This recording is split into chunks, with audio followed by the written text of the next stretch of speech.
You're not ungrateful. You're awake. This is the Dignity Room, a place that's always yours. Come in.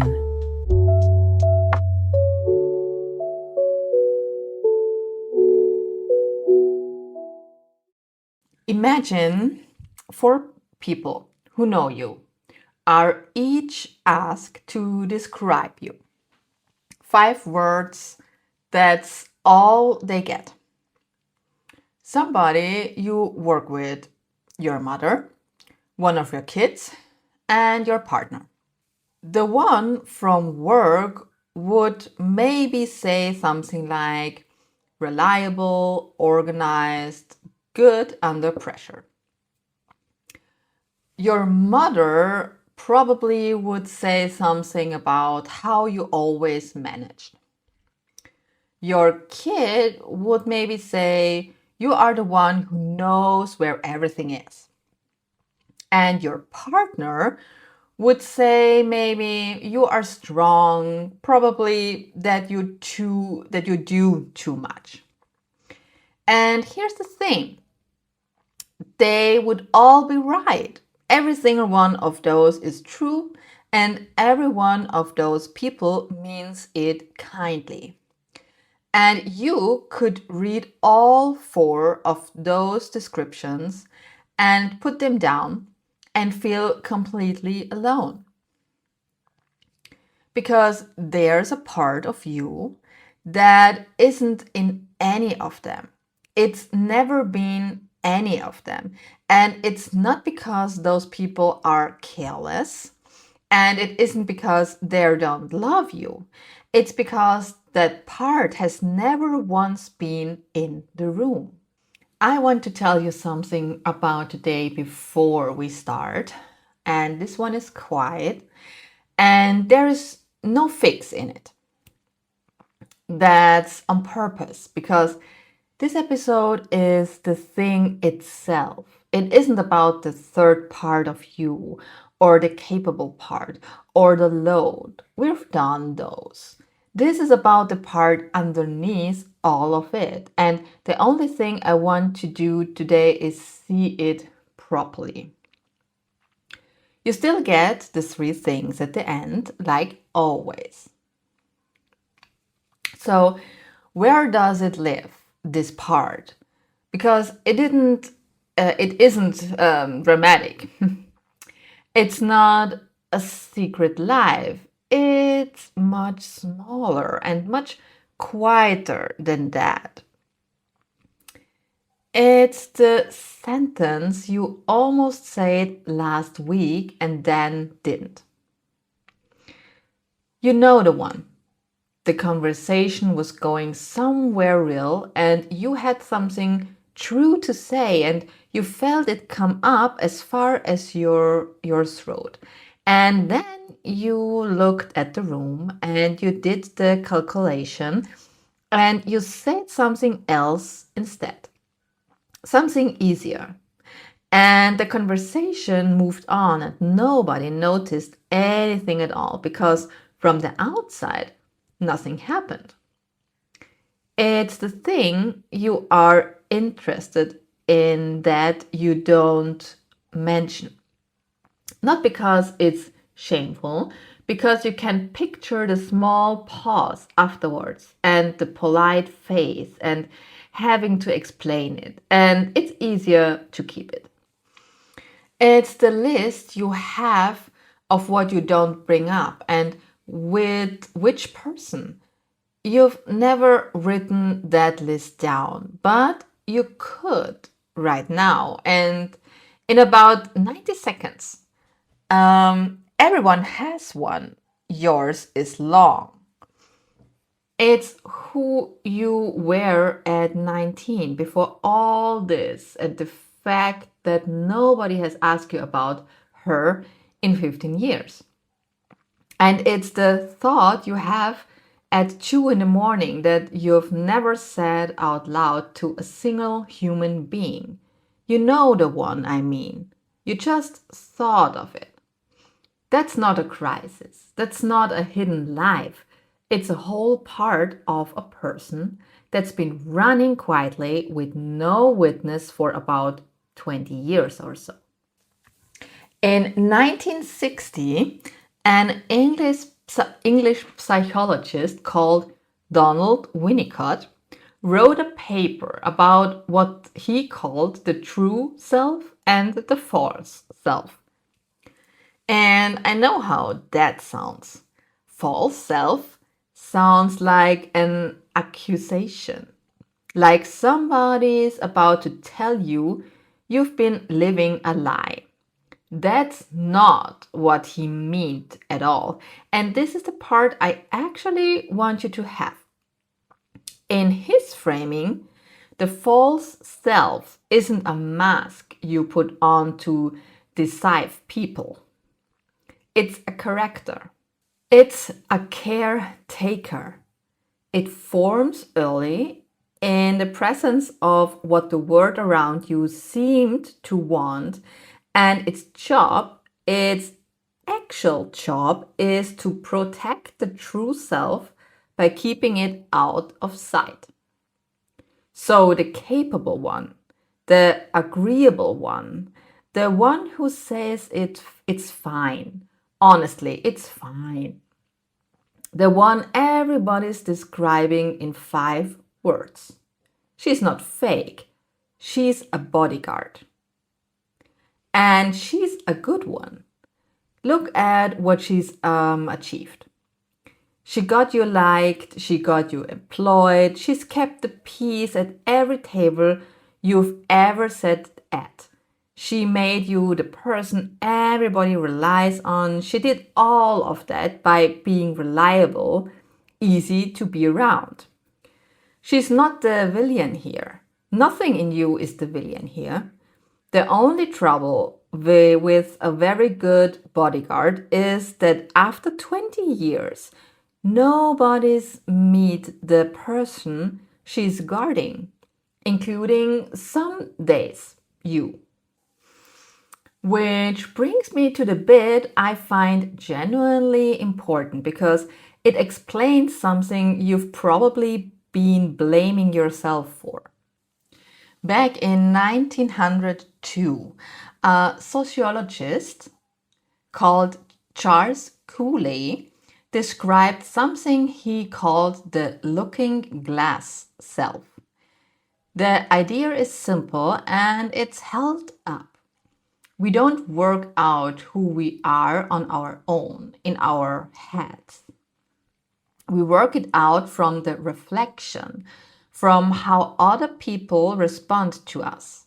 We see ourselves in what comes back. That's how it works for everybody. It's how you knew you were good at your job long before anybody promoted you. Something came back. So think about what that means for a part of you that has never been reflected by anyone, ever, not once. It doesn't just stay unseen by them. It stays unclear to you. And that's why when somebody asks you what you actually want, you go blank. And then you feel stupid about going blank because you are a competent adult woman and you can answer any other question anybody puts to you. It's not that you are lost. It's not that you are vague or bad at knowing yourself or that you left it too late. It's that nobody ever turned the light on in that room. And you can't light a room from inside it using only the light that's in the room. That's also why all the reading and the thinking and the laying awake working on yourself has only ever taken you so far. It isn't that you didn't try hard enough. You've tried harder than anyone I know. It's that this particular thing can't be done alone. Nobody's blind spots are visible to them. That's what makes them blind spots. So let me put the whole thing together because I think it changes the story you've been telling about yourself. You've probably been carrying some version of something's wrong with me. Other women seem to know who they are. I should have worked this out by now, or I've had 39 years. No, there's a part of you that grew a bodyguard for good reasons in a world that made that the sensible choice. And that part has never been reflected back by anyone, so it stayed dim, including to you. Both of those things happened to you. Neither of them is a flaw in you. And the people who love you aren't failing. They know the version they were given, and you are extremely good at giving it. That's not a betrayal on either side. It's just what happens when nobody ever made a room where the other version was safe. You were never lost. No one ever showed you the way. And if today feels a bit heavy, that's not a bad sign. That's usually what it feels like when something gets looked at for the first time. And I know what it costs to carry a knowing that nobody ever sees. That's the whole reason the room is here for, because I was in the same trap. And the problem when you don't know yourself enough, then you will always be like lead by others because they tell you something and you have no evidence if this is true or false because you don't know it on your own. So then you have to believe someone else. And this is a dangerous place. So 3 things to take with you. First, the capable, agreeable version of you isn't a lie you've been telling. She's a bodyguard, and she's been doing her job well for a very long time. And the reason the part behind her feels vague even to you is not that you are lost. It's that we learn who we are from what gets reflected back. And nothing has ever reflected that part. It isn't missing, it's unlit. If you keep one sentence from tonight, or today, or whenever you listen to this, keep that one. You're not lost, you are unlit.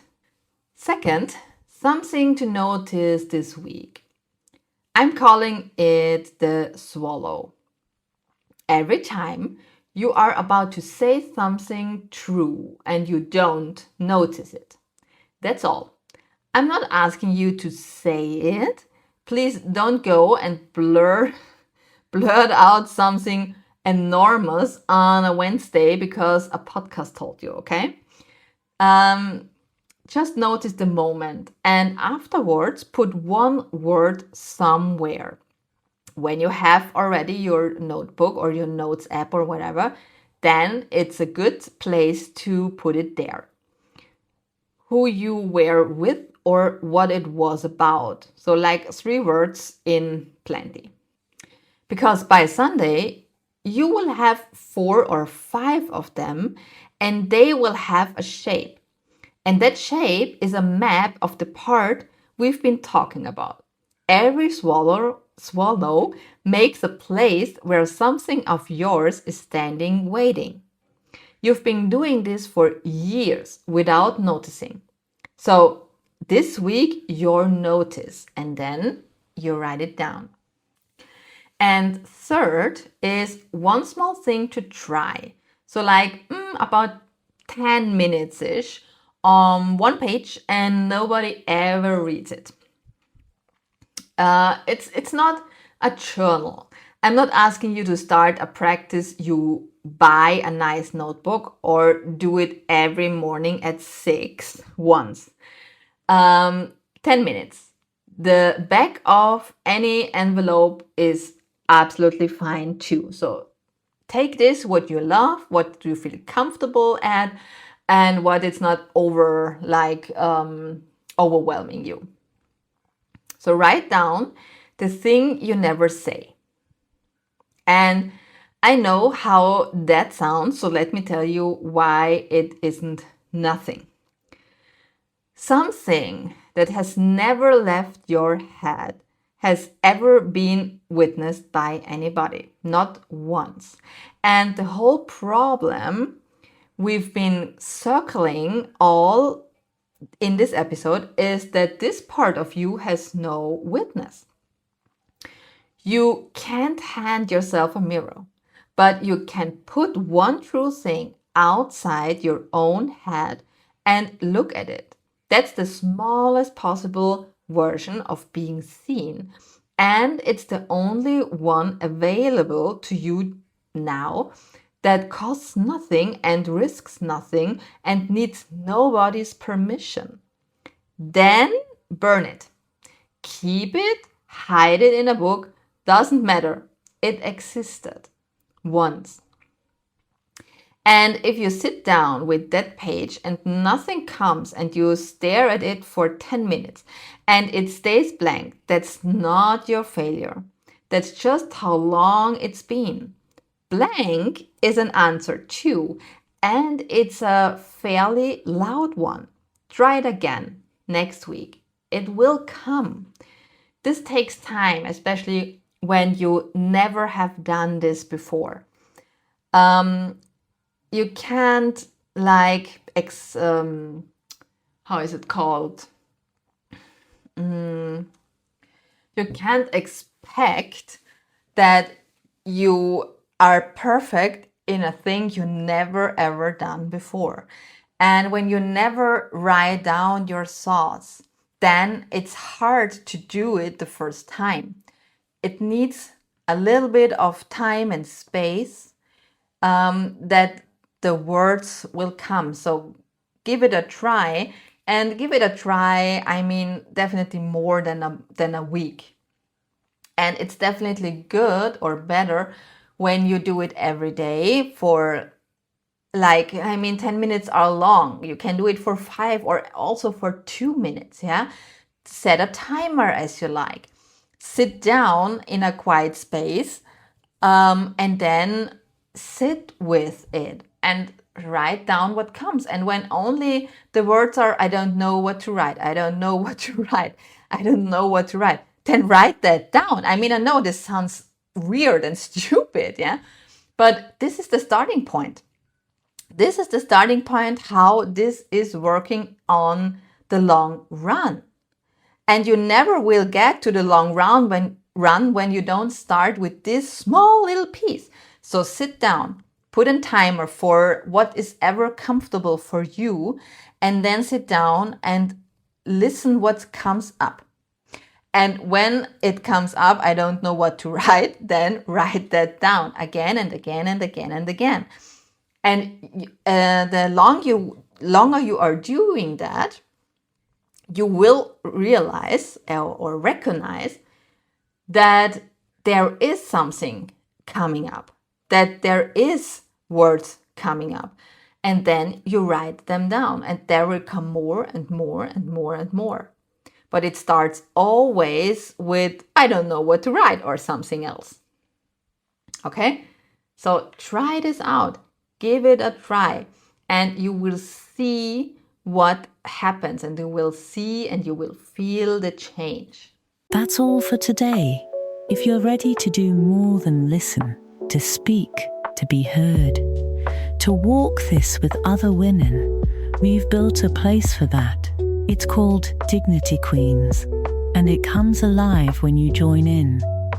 You'll find it in the show notes. This was the Dignity Room, a place that's always yours.